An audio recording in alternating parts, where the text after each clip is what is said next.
أعزائي المشاهدين أحبة الرياضيين، حياكم الله جميعا وأهلا وسهلا في قناتي. أنا عصام عقيل، ويا رب يجعل يوم النور على من اشترك وشاهد أو ضغط لايك أو كتب تعليق يكون محفز. أولا نبدأ الصلاة والسلام على سيدنا محمد، ونبارك للمنتخب المغربي على فوزه الكبير على منتخب أسبانيا. المباراة كانت قوية وحقق المنتخب المغربي الانتصار طبعا بعد خروج السعودية ومنتخب قطر وتونس. الشارع العربي بدأ يفقد الأمل، ولكن المنتخب المغربي جدد العهد وأعطى الشارع العربي الأمل، وما زال الحلم قائم.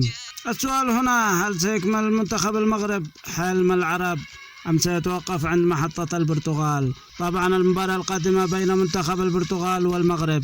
البرتغال سيدخل المباراة وهو آت من انتصار ب6 أهداف على منتخب سويسرا، أما منتخب المغرب سيدخل المباراة وهو آت من انتصار ب3 أهداف من أمام منتخب إسبانيا. هل سينتصر منتخب المغرب أم سينتصر منتخب البرتغال؟ الكل يتساءل. وإذا أردتم التوقع الصحيح كل ما عليك هو الاشتراك في قناتي، قناة عصام عقيل للرياضة، وستجدون التوقع الصحيح بإذن الله تعالى قبل المباراة بيوم أو بساعات.